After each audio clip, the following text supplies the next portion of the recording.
Assalamualaikum warahmatullahi wabarakatuh.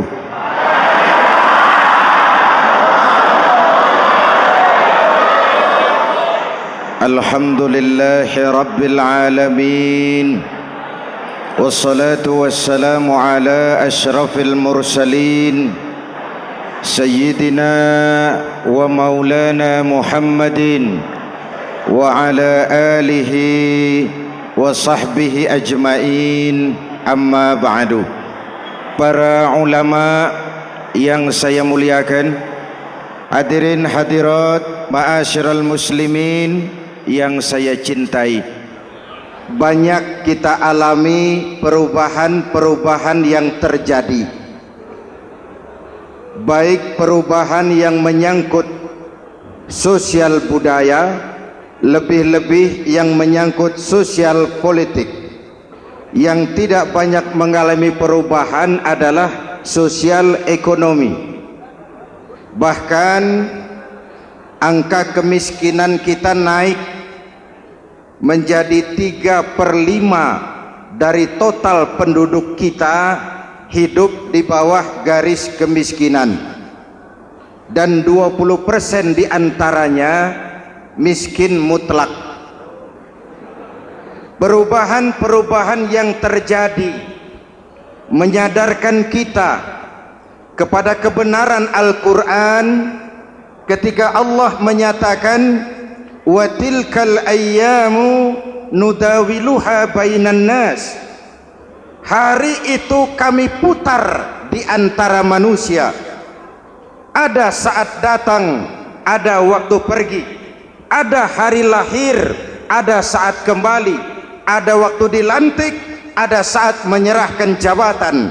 Hari kami putar di antara manusia dan hidup cuma sekadar menunggu giliran. Soalnya kemudian di tengah perubahan-perubahan yang terjadi begitu cepat, what must we do now?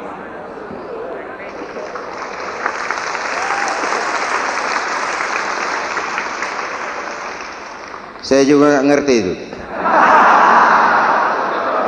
Yang penting kan penampilan.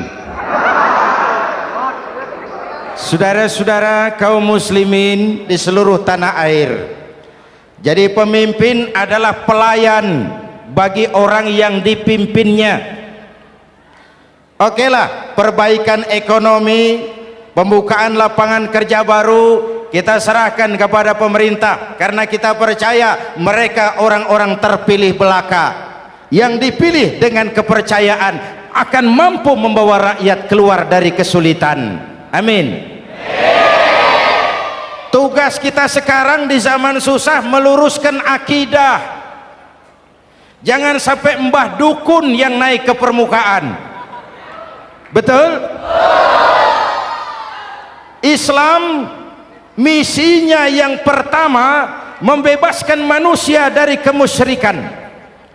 13 tahun Rasul berjuang di Mekah, menanamkan akidah, meluruskan keyakinan, membentuk iman. 13 tahun membebaskan manusia dari belenggu kemusyrikan. 13 tahun menanamkan la ilaha illallah Muhammadur Rasul dengan seluruh konsekuensinya.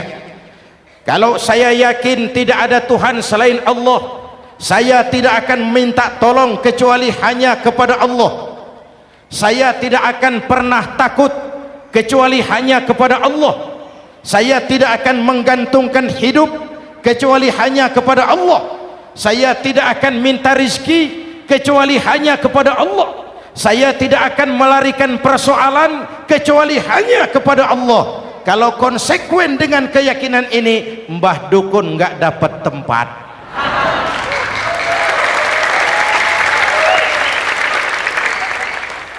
Akur? Ayo lihat secara sederhana. Saya sandaran di tiang, tiangnya ambruk, sayanya jatuh. Saya sandaran di tembok, temboknya runtuh, saya juga runtuh. Saya sandaran kepada orang kaya, dia jatuh miskin, saya bangkrut. Saya sandaran kepada jenderal, dia pensiun, saya selesai. Tapi kalau saya sandaran hanya kepada Allah, Allah tidak akan pernah miskin, Allah tidak akan pernah lumpuh, Allah tidak akan pernah terpuruk, dan Allah tidak akan pernah berkurang kekuasaannya.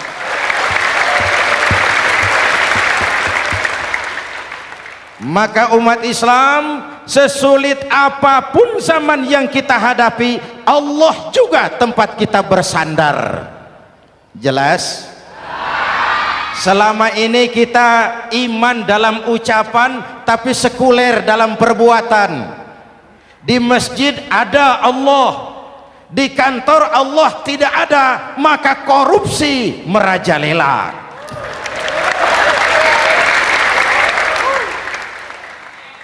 Di masjid ada Allah, di pasar Allah tidak ada, maka timbangan tetap curang. Kita iman dalam ucapan, tapi sekuler dalam perbuatan. Oleh karena itu, sesulit apapun zaman yang kita hadapi, iman jugalah pegangan kita, Allah juga tempat kita bersandar. Boleh zaman berubah, akidah jangan sampai goyah. Karena iman kita hidup, untuk iman kita berjuang, dan dalam iman kita ingin kembali menghadap Allah Subhanahu. Selama ini manusia Indonesia kita lebih banyak diisi otaknya, hati sering kosong, agama dangkal, akidah rapuh, moral rendah. Memang kemudian muncul banyak orang-orang pintar, cuma sayang tidak benar.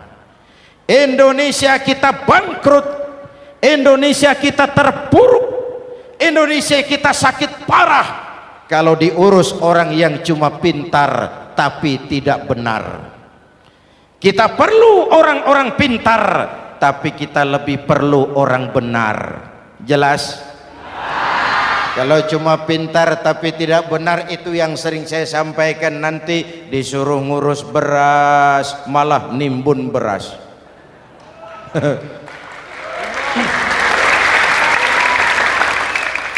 Disuruh ngurus laut malah jadi bajak laut.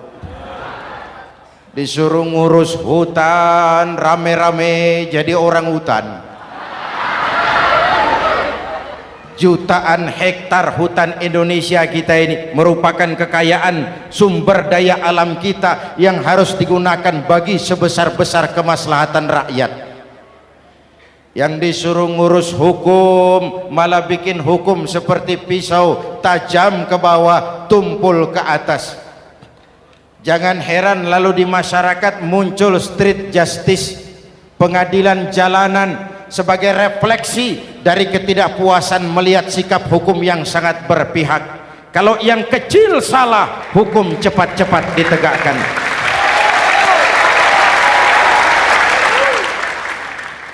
Lihat saja sekarang ini, kalau orang terkenal banyak uang, punya masalah, antri yang bela.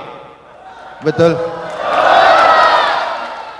Tapi saudara lihat si Marsinah di Jawa Timur, si Sengkon dan Karta di Jawa Barat, si Udin Bernas wartawan Jogja, terseok-seok mencari keadilan, sampai hari ini urusannya masih remeng-remeng.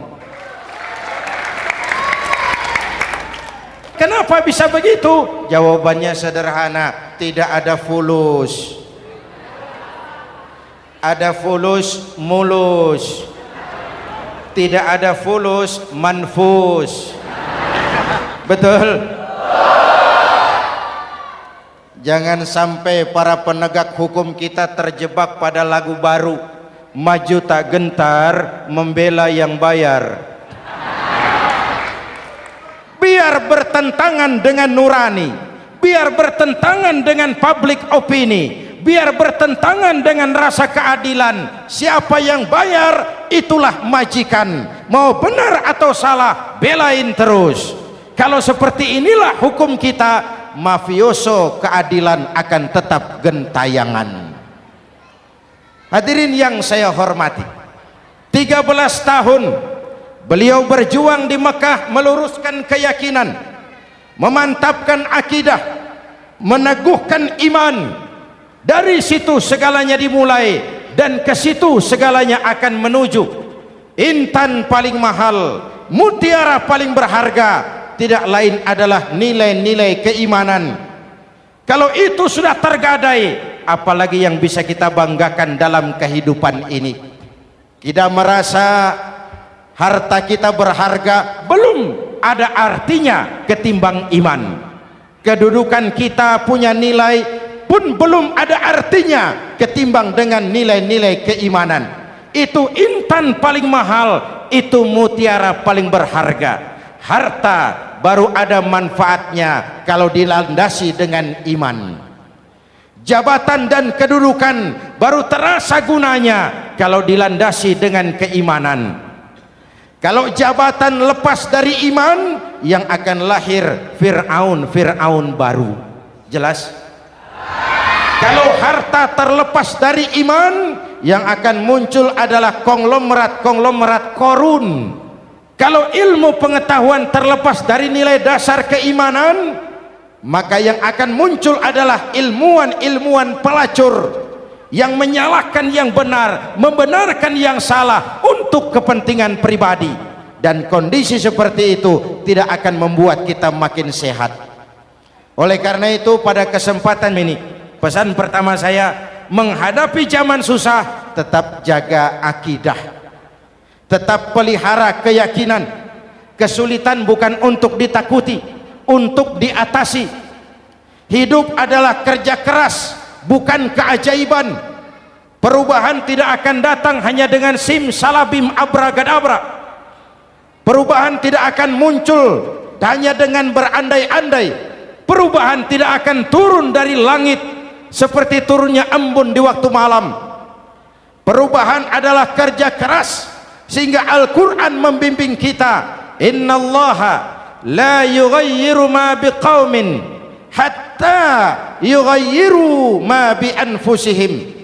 Allah tidak akan mengubah keadaan suatu bangsa kalau mereka tidak mau mengubah apa yang ada di dalam diri mereka. Yang ada di dalam diri itu rule of thinking, state of mind, cara kita berpikir, cara kita memandang kehidupan, cara kita mengatasi persoalan. Hadirin yang saya hormati, inilah iman. Berangkat dari ini kita menyadari ini ujian buat kita rakyat. Dan kita rakyat Indonesia ini kalau sama susah sih sudah kenyang. Ya Pak? Ya Pak? Kita ini sebagai bangsa mengalami apa yang disebut oleh Bung Karno up and down, naik turun, timbul tenggelam, pasang surut. 350 tahun dijajah oleh Belanda, kita susah. Berangkat Belanda masuk Jepang, susah lagi. Pergi Jepang datang nikah, susah lagi. Lalu kita merdeka, dirongrong oleh berbagai pemberontakan, susah lagi. Makan bulgur antri minyak. Lalu PKI berontak, susah lagi. Muncul orde baru, lama-lama susah lagi.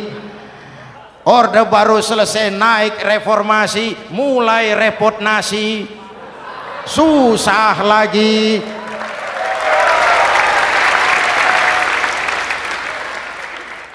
Kalau susah kita ini sudah akrab, sudah intim.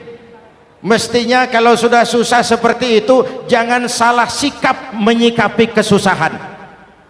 Jangan sampai kita potong kompas, ambil jalan pintas, terjebak menghalalkan segala cara. Itu tidak akan menguntungkan, itu tidak akan menyelesaikan.